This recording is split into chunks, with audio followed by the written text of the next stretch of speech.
Welcome to NARAL's The Morning After. Each Thursday, our podcast brings you the latest on reproductive health care, progressive politics, and the fight to keep abortion safe and legal. NARAL's The Morning After is a production of NARAL Pro-Choice Ohio. Find us on Facebook, Twitter, and Instagram at Pro-Choice OH. Enjoy the show. Hi, I'm Jaime. Hi, I'm Randi. Hi, I'm Gabe. Busy week. Yeah, it's been a very busy week. So two of the three of us here were in D.C. For the Supreme Court oral arguments and the rally sponsored by the Center for Reproductive Rights. Mm-hmm. Yep.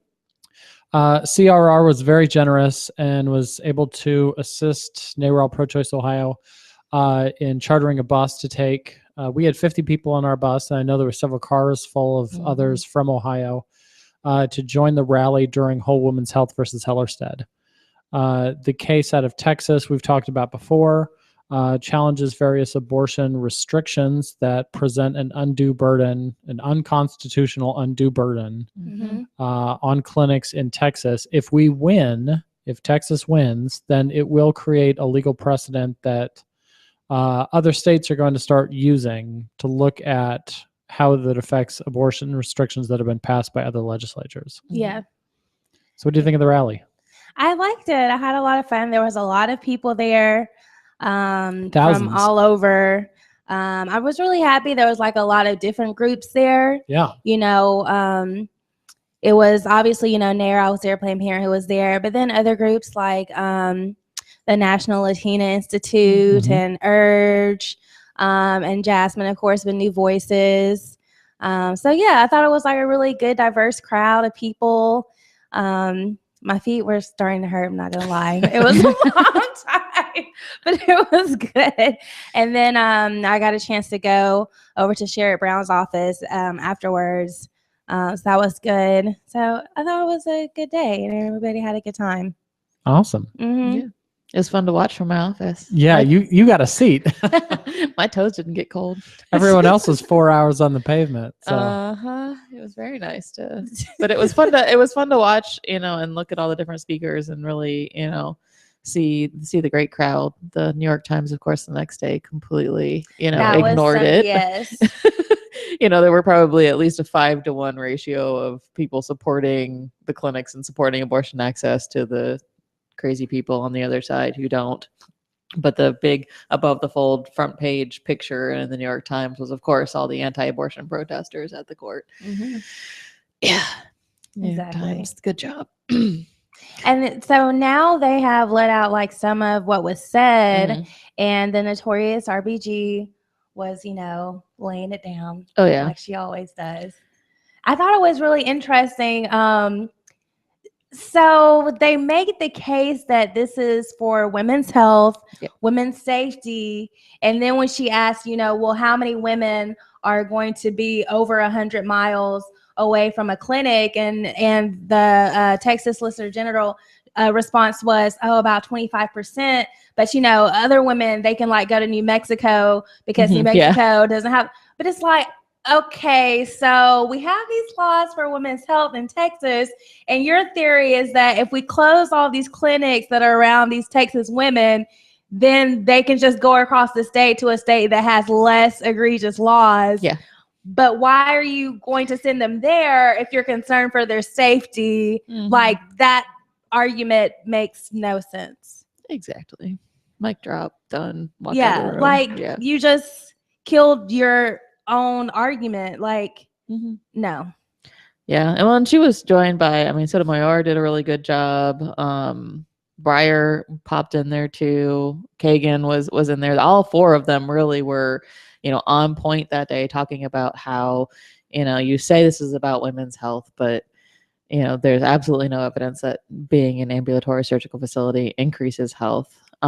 And in Texas, it's really cool because they actually had a couple that were ambulatory surgical facilities, and then most of them weren't. So they were actually able to do research studies looking at complication rates in that same state between ones done in ambulatory surgical facilities and one done in just outpatient doctor's offices. And there was absolutely no difference in the standard of care and the number of complications and all these things. So, it's obvious that this is all about closing down clinics. Yeah. The thing that drove me the craziest was Chief Justice Roberts and Alito were both, really on this whole, well, how do you know that the clinics really closed because of this law? And Are you serious? Yeah. And so, the woman, her name is escaping me, an amazing young lawyer from the Center for Reproductive I Rights, can't remember her name. Yeah. arguing the case. Gabe's going to look it up for us. Toady. Yes, thank you. Stephanie Toady. And she, was talking about how she answered that question saying, well, we have data on the 5 years before House Bill 2 went into effect, and it was pretty stable. You lost one or two, you gained one or two, like it was pretty stable. And then House Bill 2 went into effect, and within like 6 months or even sooner, within weeks of House Bill 2 going into effect, you lost 20 clinics. And you're going to ask, how do we know? Yeah. And then they still were like, well, how do you know they really closed because of the law? We need more evidence. Yeah. So, we've discussed the case How before. is that not enough evidence? Well, you don't have a signed declaration from every single clinic operator that the reason they closed was because of the case. Yeah. Like, okay. So we had our, amazing, brilliant 4 folks, and then we had these other people, and Kennedy was amongst those who, are swinging justice here that pulls it one way or the other. It was, one of those ones saying, well, I might need more evidence. So right. So that was the 2 outcomes that we've discussed in the past. That was, to be clear, that you're describing there is not one of the 2 outcomes that we've discussed in the past. So we've been assuming that worst case scenario, it would be a 4-4 tie, that Kennedy would not be persuaded, that he would side with the conservative justices, that our side would be held down by Kagan, Sotomayor, Ginsburg, and Breyer. And so that 4-4 tie would essentially be a loss for the women of Texas, but would not constitute a legal precedent for other states, including Ohio. Yep. So that was option A, was the tie.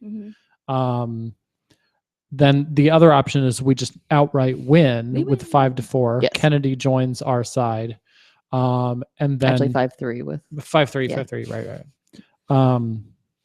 So then Kennedy, it turned out, pitched that whole other option C that I didn't even know was a thing of kicking it down to the lower court and saying, here, gather more evidence. Yeah. And I'm making a couple of assumptions of procedure here, but if you kick it back down to the lower court, the various clinics that have closed, they put together their evidence. They go back to their lower court. They hear it all over again. It would probably fail there because it's already failed there once. Yeah. So even with more evidence, I don't think that would do it. And they arrive back at the U.S. Supreme Court at some later date to do all of this over again with new evidence. Yeah. And most likely a full complement, because it would take over a year to get there. That's the big point, is that brings in, all a full 9 justice Supreme Court where that 4-4 tie is no longer a possibility. Exactly. And so then it really depends on who gets nominated. Which is why you need to vote. Yes. And know who you're voting for this fall. And well, even before that, we need to put pressure on senators like Ohio Senator Rob Portman to say, hey, you guys need to do your jobs and hold hearings. Yes. Sherrod Brown, I haven't heard anything from him directly, but I just know that he is on the side of investigating whoever gets a nomination and having an up or down vote. It's not like Sherrod Brown saying, yes, we'll guarantee a thing. He's just saying, let's take this to the floor. Let's hold a vote. Let's hold at least a committee hearing. Let's meet a candidate. I mean, they're saying we don't even have a private meeting. Yeah. Right. So we need to be putting pressure on specifically our senator here from Ohio to do the right thing, to, participate in the process, Rob. Do what you were elected to do, do your job. And the majority of people want them to nominate someone. Right. They want to have a full court. Exactly. We're supposed to have a 9-person court. Yeah. I mean, we have 3 branches of government that are equally weighted and equally important. And right now, there's one that, well, actually, I could make an argument there are multiples that are completely hamstrung, but hamstrung. But right now, one is missing a ninth of its makeup, and that's a big, huge deal. I mean, the whole reason we have 3 branches of government is the balance of control, and without one of them having their full complement, we're not operating at the way that we should be. Right. And this isn't the only case before the court. There are others, and if you have a tie, it screws up the whole process. Yeah. They should, for this case and others, they should have a full court. Yeah. So they're so disrespectful. They're just still so mad that they got beat by Barack Obama twice. So mad that he's the president, and they're just completely disrespectful. I have no respect for them because they have no respect for the president, and I hope they'll be out of office soon. Yeah, and these conservative Republicans, they apparently love the Constitution, right? But except for when it's not them. Yeah, exactly, when it suits me. I've read articles that talk about the meeting that they had on the day of his inauguration in 2009 on how to brainstorm as many ways to obstruct him from doing anything as possible. That's all this is about. Yeah. Shameful. And they want to sit there and say, we have to let the people decide. Well, they did decide, and they didn't decide for your candidate. Yeah. They decided on him. Right. I mean, so get over yourself. They throw elections matter at us all the time. Like, hello, elections matter. Exactly. Right. Only for them. Only for them. Rules only apply to them. So then the oral arguments concluded. The rally had been going for several hours. The rally was from 8 to noon. At like 11:30 or so, oral arguments had wrapped. They debated and discussed for 90 minutes. I think they went over the amount of time that was scheduled for They the did, case. according to the transcript. They gave each of them about 12 extra minutes. So yeah. And then this was incredible. And then they exit the court, the plaintiffs and the defendants, and standing out on the plaza below the Supreme Court steps and watching the attorneys for Whole Woman's Health and Amy Hagstrom Miller, who's the owner of Whole Woman's Health, the clinic in Texas, walk down those steps and approach thousands of people who've been rallying for hours to support them and take the mic and just, thank everybody and explain to the crowd, why they've been there, why they're fighting. That was just one of the most incredible things I've ever seen in my life. Yeah, it was kind of funny, like watching it, because you could actually, before they announced they were coming down the stairs, so they made the announcement kind of at the podium that they were coming down the stairs. But before they even made that announcement, you could hear, and I couldn't see up that high on the live feed. It was really pierced in on the speakers, and but you could hear the crowd erupt. It was crazy. In completely not in sync with the person speaking or what they were doing up there at that moment. I mean, as soon as the crowd heard it, they just went nuts, and the rally kind of temporarily suspended for a minute, and it was just this outcry of love and support for them. And what it was is all the attorneys were dressed in black. Everyone had on their professional suits and all of that. And Cecile was with them. She was dressed in black. Elise was with them. She was dressed in black. The attorneys were dressed in black. Amy Hagstrom Miller had this terrific bright purple suit on, and she came out of there. And I've met her once before, so I know what she looks like. But I mean, from 100 feet away, you just instantly knew that was her. And seeing her come down those steps in that purple suit, and just knowing that was the person that we were all there to cheer on, it was just incredible. Yeah. Well, and it really does bring back the fact of the immense sacrifice that our providers and our clinic owners make constantly. We've talked about all the court cases in Toledo and Cincinnati and Dayton. I mean, these are lawyers not working for free. Right. These clinic owners are putting their own expense out there. In order for Dr. Burkhans to open his clinic, the new clinic in Akron that we got last year, he spent over $100,000 getting that open. Right. Fighting ODH and those kinds of things. to be able to actually support our providers in such a public, visible way is, so critical for us and so critical for them, because they need to be able to see that, the people are really behind them. They're doing this not, just for themselves, but really for, an entire community. And then in this case, an entire nation could be impacted by what this one brave clinic owner is doing in Texas. Right. From the rally stage, in addition to Whole Woman's Health, we heard from different organizations that you named, Randi. A couple of them from the Midwest that we really want to talk about is State Representative Teresa Fedor, who's from Toledo. She revealed her rape and her abortion during testimony for the 6-week abortion ban, the heartbeat bill, just last year in the Ohio House. And so she was one of the folks to take the podium and tell everybody a little bit about her story. Well, and she did that because part of the, so there were about 10, I think, amicus briefs that were filed with the court. And they were various groups, most of them were various groups of women who had abortions and had various positions in life. So there was one of lawyers who had abortions, and there was one of public officials who had an abortion. So Teresa Fedor was part of that amicus brief as well. And Amy Brenneman was there too, judging Amy, who, was one of the, public persona people that had an abortion and were part of an amicus brief. So really a central part of this case is all of these women speaking out on their stories and saying how important safe legal access to abortion was to them in their lives and their position now. I'm a successful lawyer now because I had that choice then. So that was really cool. And actually the live feed broke right before Teresa took the stage. So I actually didn't get to enjoy her speech, but there is full video. We'll make sure we link to it on our Facebook page and on our website.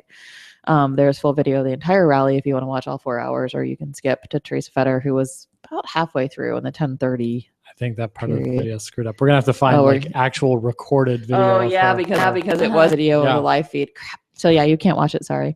So you're in my boat. You don't get to see Teresa Fedor speak. We will we'll embed the full video from the rally on the blog post that goes with this podcast episode. So if you're listening, find NARALPro-ChoiceOhio.com and look for this March 4th episode.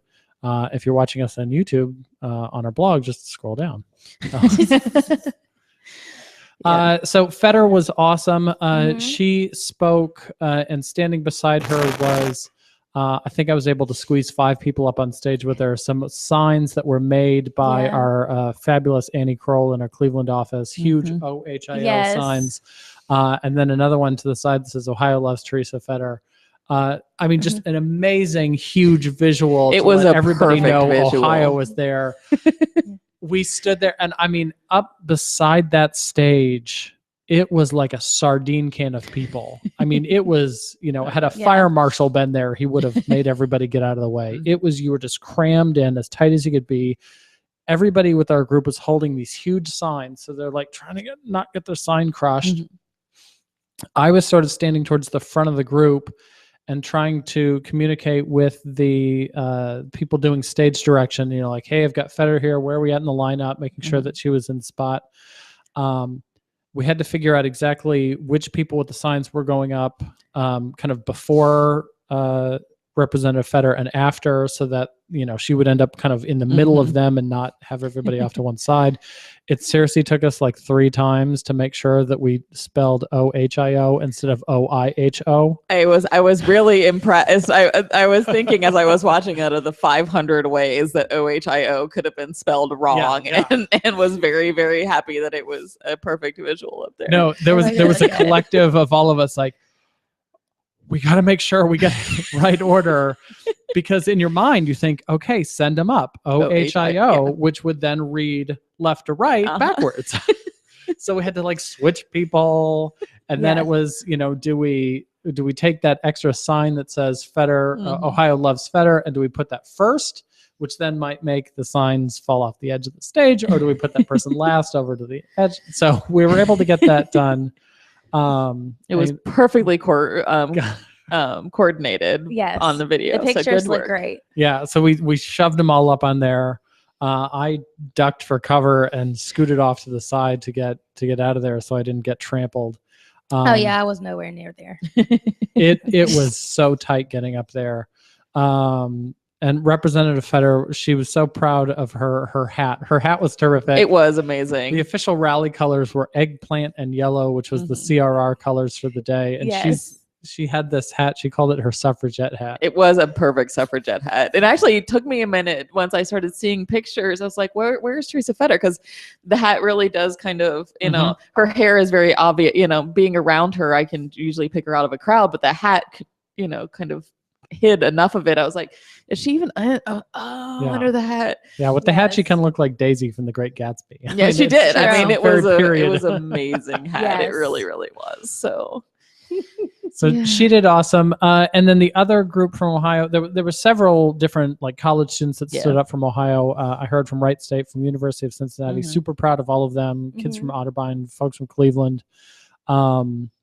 But new voices out of Pittsburgh and Jasmine from Cleveland. The person for New Voices who spoke has been a guest on our podcast before, Latasha Mays. Just absolutely knocked it out of the park. Oh my God, they were amazing. She really was. She did a really good job. I was very happy when she was like, and we are Black Girl Magic. I was like, yes, Latasha. It was a very, very good line. And, you know, I really, you know, I think she was also the one that did the I am unapologetically, you know. Unapologetically Black. I was like, yes.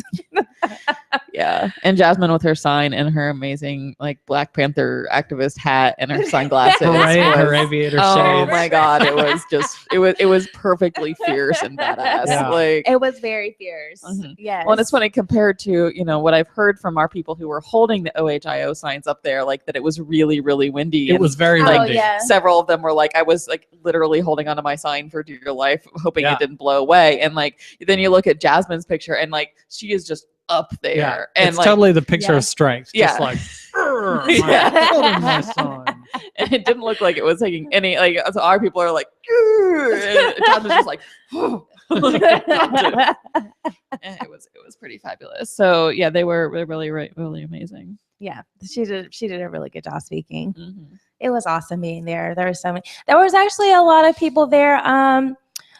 Some ladies there that I had met from the conference that I went to in Florida in December, and I met a lot of women who are doing reproductive justice work, and a lot of them were there. Yeah.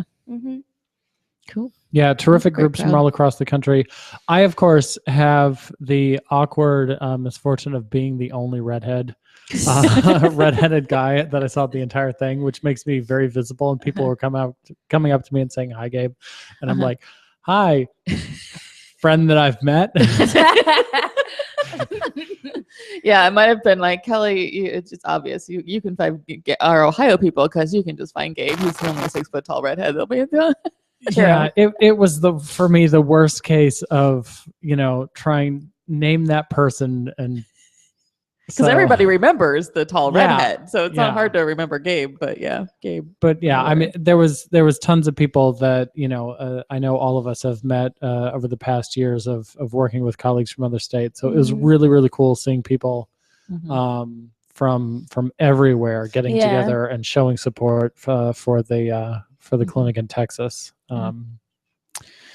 So, and then thanks very much to all the people who made the bus trip. It was 24 hours out and back, sleeping on the bus, uncomfortable the whole way. Good job. That was a long day. But I think folks had fun. It was definitely worthwhile. Me and Randi were discussing. We said it's something that we'd love to do about once every 5 years. Yeah. Yes, exactly. You don't want to do it again next month? No. Forgot to tell you. Just kidding. Yeah. But while you guys were on the bus, other things happened. What happened? Super Tuesday. That's right. Yeah, I know. I like totally missed this massive amount of voting. Yeah. Yeah. I still don't know. I mean, I know that mostly Donald Trump and Hillary won, but I don't know exactly who won what states. Minnesota proved that they are the only people that have Republicans with brains.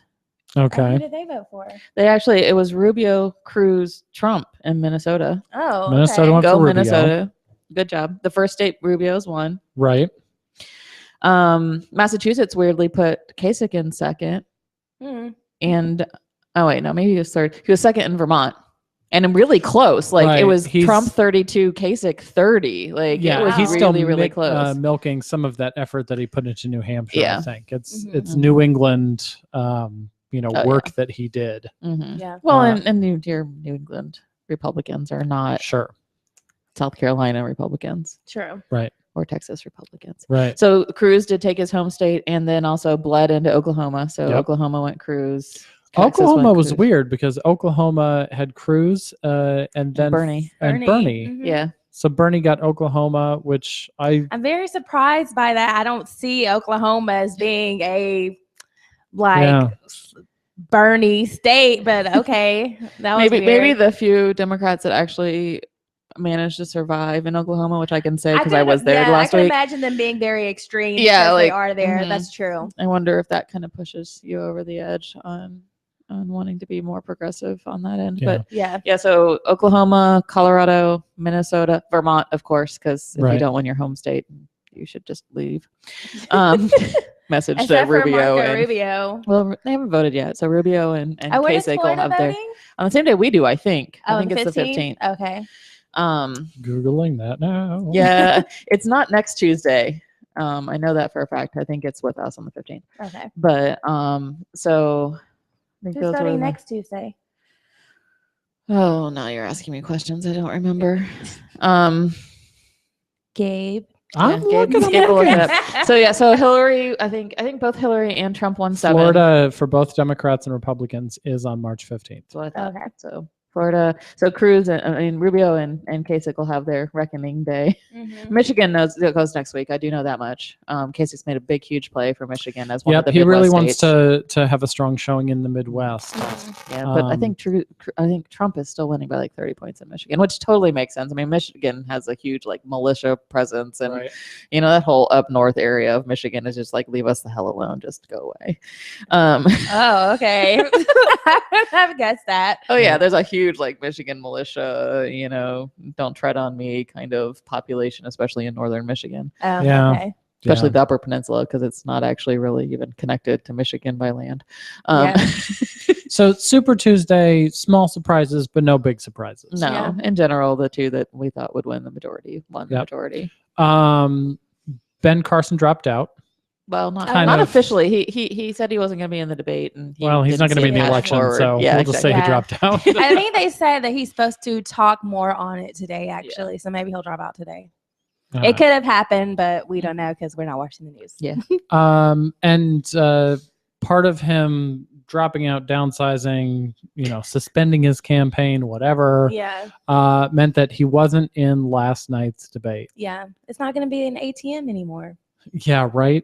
Yeah, for his people. Mhm. I felt almost a little nervous about saying that on last week's podcast that Ben Carson's campaign is an ATM. And then I Mhm. sat down at my desk and that was like the first article that popped up was people talking Yeah. about how Mhm. he even admitted that maybe his campaign's a bit of a scam because all of the Yeah. different political vendors that he allowed his campaign staff to hire, they were all like best friends or college Mhm. roommates Of or course. cousins Yeah. of different folks. Yeah, And and they're just like, let's get on this Ben Carson train. yeah, when you're buying things that have a cash value that fluctuates, like Mhm. polling Yeah. or print campaign literature, and Consultants. yeah, and the people can charge Yeah. whatever they want. Yeah. Mhm. They were able to just Especially with squander somebody- away millions of dollars. Yeah, especially Yeah. with somebody like Carson who's never run a political campaign, so he doesn't Yeah. even know like, well, that's a reasonable price to pay, and this isn't a reasonable price to pay. Like, he Exactly. just- I mean, he was never going to be a viable candidate No. anyways, No. but they were able to He had his raise an moment. enormous amount of money that Mhm. they then all pocketed. Yes. Yeah. So Carson is out. So last night was a 4-person debate. hmm And it Can't was- believe it's down to 4 now. So just to be clear, is it down to 4 really? Are any of the undercard people No, they're still all gone. around? It They're is all actually gone? down to 4. It is actually Oh, down to okay. 4. Okay. That's a good question because I it was had to never be really sure clear. because, Yeah. I don't know. Yeah. Yeah, all the others are out. Kasich should be, but he can stay out there. I don't need him back in Ohio. He causes less trouble for us out there, so Yeah. just stay. Yeah. So before we talk about the 3 crazies, Kasich last night, I mean, he did maintain that he is still in this to win it. The question came out, to all the other candidates, if Trump is the nominee, will you support him? They all said yes. Kasich was the one, I think, of the 3 who tried to He was put like, a he big makes of it an hard asterisk on it. sometimes, but Yeah, I mean, he was Yeah. acknowledging hard that for would me be to really live in. obnoxious. but- they're and also Paul Ryan. So he had to come out and had a little press conference to say that the GOP doesn't support the KKK or white supremacy and different things like that. And you know what? I will say, no, not all Republicans are racist, but most racists are Republican. And that's just true. So for him to come out and you speak out of both sides of your mouth, because you say on one hand that you don't support that, we don't support white supremacy. However, this man who will not disavow them, or if he did, it wasn't even really, he was like, oh, I disavow. Like, okay, that means nothing. Right. And so, but at the same time, you say, oh, if he's a nominee, then we're going to support him. Why can't you say, no, we're not going to support someone who's going to take endorsements from the KKK? Right. Yeah. Like, you can't have it both ways. Right. Mm-hmm.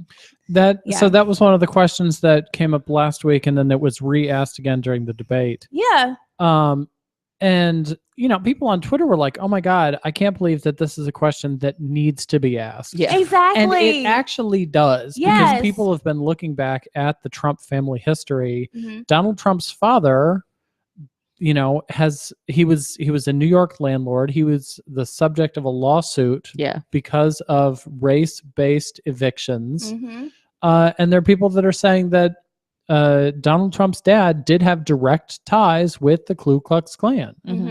And so for Trump to try he threw like 30 Valdosta State University students out of his rally. Yeah. They weren't doing anything. They just came there to see what he was talking about. I watched the interview with one of the students that went. She was like, and talking to her, she was just like, well, I just wanted to see if what he said was true. We're supposed to look at all the candidates. So I was just going to look at him as a candidate. So we just went there and wanted to see what he was going to be talking about. And then before he even got started, the police came and escorted them out. And when they asked, it was because, they contacted the police there, Valdosta local police and the state police. And the police said it was because a Trump staffer came to them and said, they need to leave.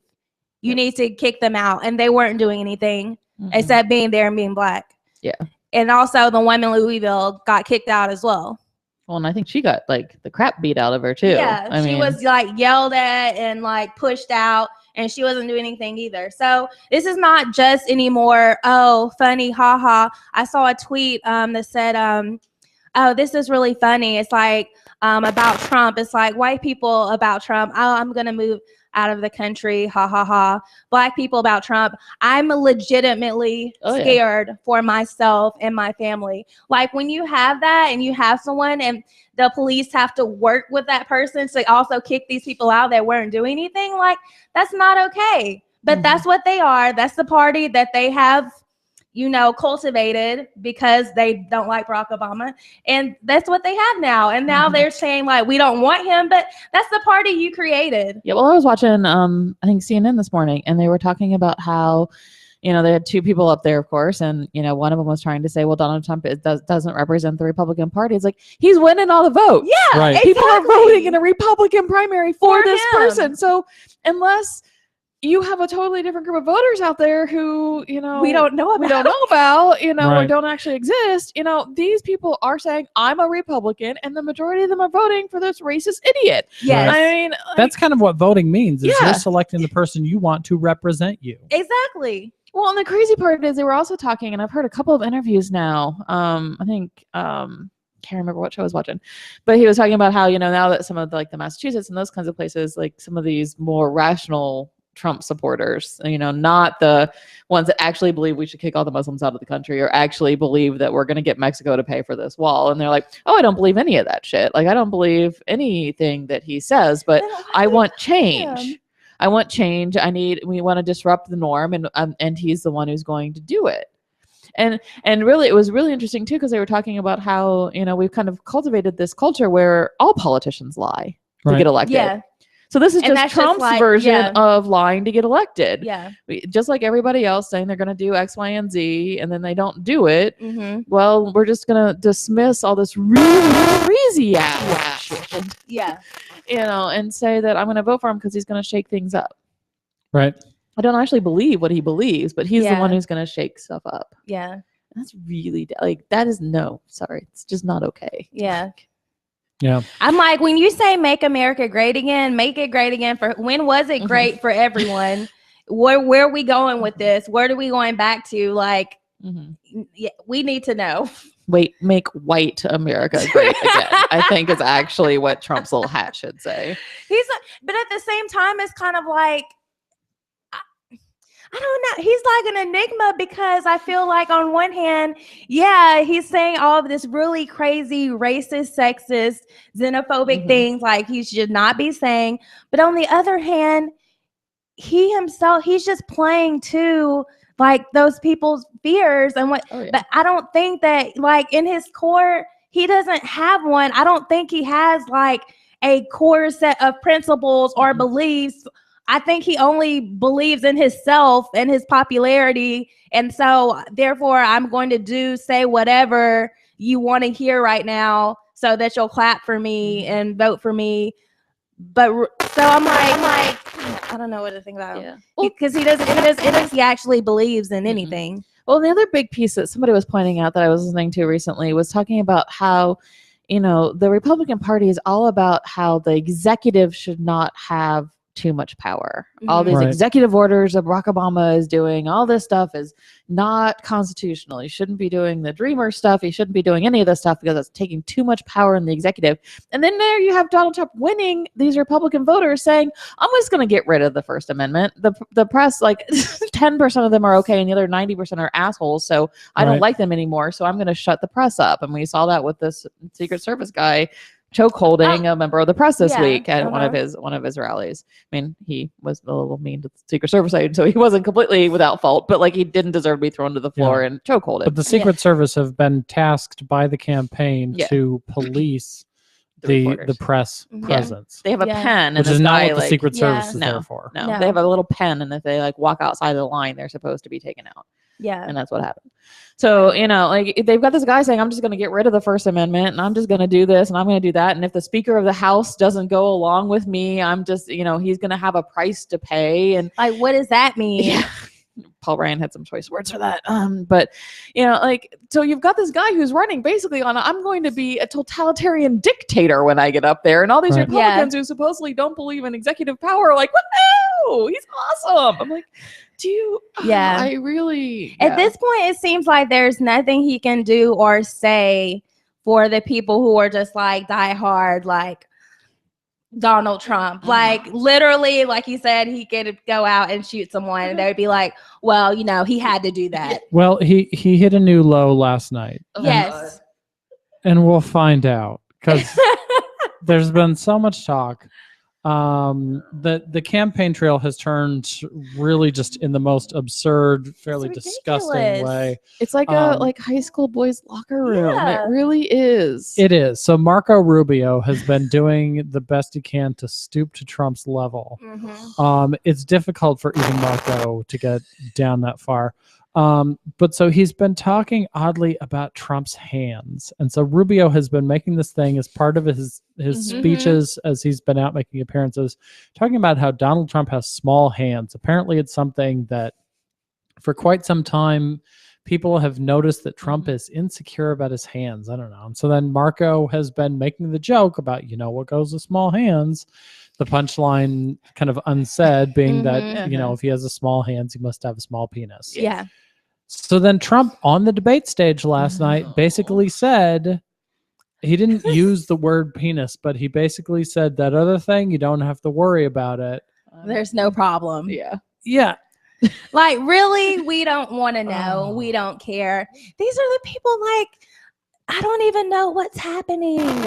Yeah. These are the people that are running to be our president. Yeah, penis size isn't how I vote for my president. In No. fact, that actually the lack thereof one is helping me on the other side. Yeah. But like, were we really discussing the size of someone's penis in a Republican debate? Like Yeah, it really it got to that. happens. I mean, It's what they say. It's the race with Donald Trump there.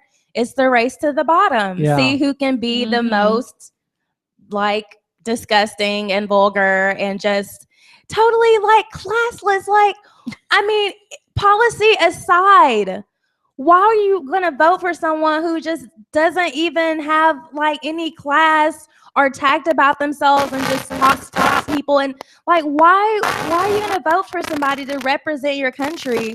And America is supposed to, as Republicans say, America's the greatest country in the world, blessed by God on a shining hill. But we're going to let this dude run it? right. but we like him because he speaks his mind. Yeah.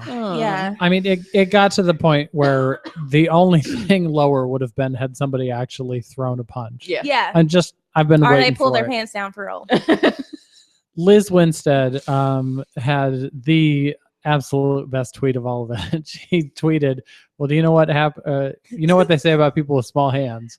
Big asshole."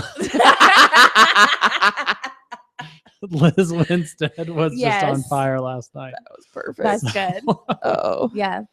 I Yeah. think that they, like, I'll give it to, like, Megyn Kelly. Like, she did a really good job of going after him, though, especially, like, on the Trump University and different things. And it's Yeah. like, you listen to him talk about it.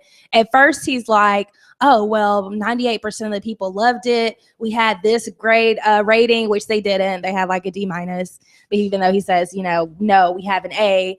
And then on the flip side of that, he's like, oh, we gave many refunds. For the Trump University. Yeah. And it's like, if it's so great and people loved it so much, why did you have to give out so many refunds? Right. Yeah. It sounds like he was operating as Trump University is as much of a scam as Ben Carson's campaign was. Yeah, pretty much. exactly. Pay $35,000, and at the end of it, you get a picture with a cardboard cutout of Donald Trump. Yeah. Yes. So Fox moderators were asking questions about that. Megyn Kelly had actual footage of different cable news shows interviewing Donald Trump where he said opposite things Mm-hmm. to kind of say, hey, why do you change your opinion? Mhm. And it was, we should have gone into Iraq, but not Afghanistan. And then on a different show, we should have gone into Afghanistan, but not Iraq. And it's like, hey, Yeah. those are opposite Yeah, statements. Which do exactly. you actually believe? Yeah. And there was on several topics example like that. Mhm. I think it was an example on his immigration, Yeah. which he's been horribly, anti-immigrant, Mm-hmm. horribly racist, and then just kind of just stupidly irrational of like, we're going to have a 50-foot wall and have Mexico Yeah. pay for it. And the wall just got 10 feet bigger. Yeah. And it's like, okay. you're not saying anything serious, and then you No. say the opposite thing Yeah. based on who your Yes. audience is. It's one thing for a politician to shift how they talk about something based on their audience. That's understandable. We Yeah. see that from everybody. Yeah. To say exact opposite things on major policy, Literally a day, like, Right. away from each other. And then he's trying to say it's because, you got to be flexible. There's a difference between being flexible about things and, just like I was saying earlier, having no character, right. no real, like, values or principles, no real thoughts on these different issues. So Right. you're just going to say, oh, today, this is what they want to hear. So I'm going to say this. Right. Rubio had a great line about that. He said he was doing yoga. Oh, He yeah. was so flexible. He's turned himself around. Exactly. Oh, man. Yeah. Donald Trump's hot mess. Hot mess. That's Yeah. a side. Well, and it's hilarious to watch them now, all the Republicans now, in like a It is hot very entertaining. like, Yeah. I'm in a panic just because, like, I care about my country and, like, man, dude, no, it just can't happen. But like the Republicans are in this like full out panic that this guy is going to be like the poster child for being a Republican. And although he really does embody all of the Republican values, like Randi said earlier, like we don't want people to know that. Right. Yeah. You know? Yeah. So, Mitt Romney came out to voice opposition. Chris Christie endorsed Trump. He's just looking for his 50. He's trying to add on to his 15 minutes. And then if you watched Chris Christie speaking at the Trump event, he looked like the most beaten down, soul crushed person ever to have to stand up there and praise Donald Trump. Yes. And along with that, half a dozen newspapers across the state of New Jersey called for Chris Christie to resign. Yeah. Because they were so disgusted by that. Because it was, that all happened like in the same 6-hour period where the KKK comment came out. Yeah, exactly. Yeah. Well, and also I think the new New Hampshire Ledger or whatever it is officially unendorsed him in like this front page editorial as well, because they had endorsed Chris Christie before the New Hampshire primary, and then like they made this whole big thing and like we made a huge mistake. Like we're so sorry we did that. A huge mistake. Leave the H off there. And it was just, and the footage of him standing behind Trump as he gave his victory, Trump gave his victory speech on Super Tuesday, like about his face. You couldn't actually, because I was actually watching it in real time, and you couldn't actually focus on the words coming out of Donald Trump's mouth because he was talking in his normal, usual self, where you couldn't actually understand the stuff coming out of his mouth. But mostly because you couldn't stop staring at Chris Christie because he looked like this, like he wanted to do the whole like blink twice if you need somebody to come and rescue you, like. Like drop something if it needs to be now. Like, are you safe? Are you being held captive? Do the safe signal. Yeah, like, do you have a safe word? Yeah. So it just has gotten completely out of control, and like as much as I don't think we could have imagined. I mean, of course, we knew with Trump getting in, it was going to be entertaining and a little crazy, but. I don't think anyone could have ever imagined they would sink this low into the gutter. Yeah. Like, wow. Because nobody thought that he would be the front runner. I mean, everybody thought he'd be the 15 Minutes of Fame dude, and he'd win for a week or two, like Ben go back Carson to his did, reality show. Go back to The Apprentice, who I guess Arnold Schwarzenegger is now going to host. Which is ironic because Arnold's going to be here in Columbus. For the promoting Arnold. Kasich. Yeah. Oh, okay. Yeah. And the Arnold is here this weekend. Right. His little botter building Arnold fest. Oh, okay. All right. So the campaign moves on. Ohio votes on March 15th. We'll see how that goes. Early voting is open now. Yes. Check your local Board of Elections website. Find all that information. In Columbus, it's on Morris Road.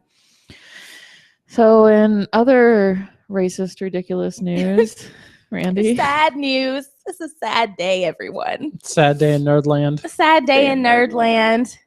Melissa Harris Perry, her show, has been canceled from MSNBC, which it is true that like the last several months since the election, the show hasn't really been coming on like it used to. They really have just been bumping it. And now it's been, I guess they decided to part ways because they were just really not really telling her what was going to happen and what's going on. And so now Nerdland is gone. Yeah. Well, and I actually give mad props to the way that Melissa Harris Perry handled it, because she didn't just let it go. Right. That she stood up for herself in a way that most people are like, oh my God, let me just shut. Like, I actually saw several, people being like, well, if she had just not made such a fuss, because there was a period of time where like she had written a letter to her editors that got leaked. It sounds like that she actually leaked it. I think rightfully so. But, and some people were saying, well, if she hadn't sent that letter, maybe they wouldn't have fully out canceled her and blah, blah, blah. And I was like, you know what? There's a period of time where you try to act nice and you try to get along. And then there's a period of time that you say, screw you. Right. I'm no longer, and, she actually used really great words that I can't remember right now, but, I'm no longer your mouthpiece. I'm no longer your black mouthpiece. I'm not going to be treated.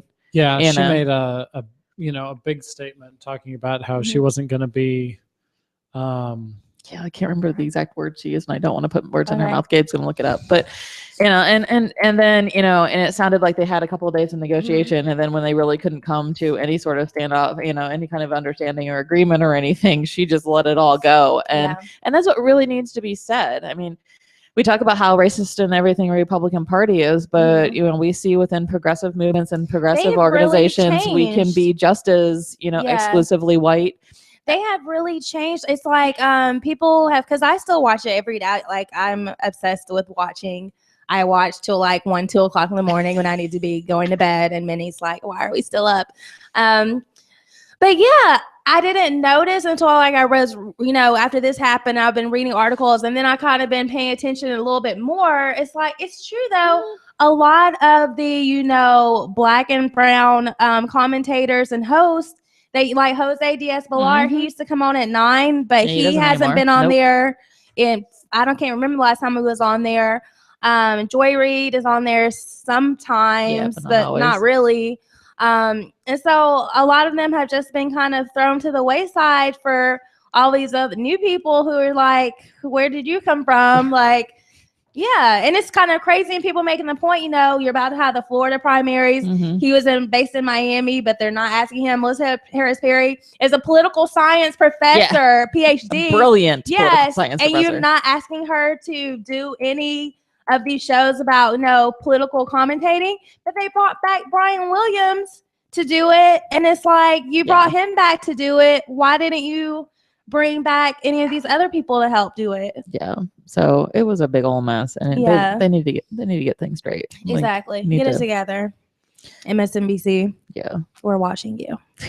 We're not watching you. Or not watching you. Did you find it, Gabe? I did. Okay. She said, "Here's the reality. Our show was taken without comment or discussion or notice in the midst of an election season. After 4 years of building an audience, developing a brand, and developing trust with our viewers, we were effectively and utterly silenced." She then later continued, and this was the quote. "I will not be used as a tool for their purposes. I am not a token, mammy, or little brown bobblehead. I am not owned by Lack Riven or MSNBC. I love her show. I want it back." She really did. She had an awesome show. I mean, it was just a lot of really great social commentary on a lot of different issues that you probably wouldn't even think about, from like, sports, entertainment, voting rights. Like, they just talked about a lot of different, issues, and brought a really good lens to it. And so I'll be very sad, because I used to watch her show, like, so it's very sad. It is very sad. I'll miss her. Maybe she'll pop up somewhere else. That'd be very cool. I'm sure. Hopefully. Okay, should we wrap it up and get out of here? Yeah, well, I know. I realize now we've been talking for a really long. Well, there's a lot to say. It's a lot to say. When we got Trump in the race. So what's going on, Randy? Let's get it on. Okay, so Lobby Day still coming up, April 13th. I got that right. Go to bit.ly/pro-choice 2016. And that's bit.ly/pro-choice 2016. Or you can just go, can we just go to our website to sign up? I think I asked that last time, didn't I? By the time this airs, you can go to our website. By the time this airs, you can go to our website, sign up for Lobby Day. Please, it's always a really good time, and we do it in collaboration with our partners, with FOCO, Freedom of Choice. So hopefully you all can come. And then, of course, we're going to Election Day is coming up soon here in Ohio, March 15th. So Annie will be in Toledo doing outreach. I'll be in Dayton doing outreach and talking to people about the clinics in those respective cities. Also coming up soon, Thursday, March 24th, we're doing a screening of a Romanian film about abortion down at OU in Athens. And I'm trying to think, is that all the events we Saturday. Saturday, tomorrow. If you're available tomorrow, we'll be here from 10 to 12 phone banking. I'm calling into Dayton to try to help support the doctors there, the last clinic in Dayton. And then we'll be having a phone bank in Dayton, and those details to come come soon once we have those nailed down. Cool. Okay. All right. Mhm. Sounds good. We'll see everybody next week. Bye. Bye. Bye.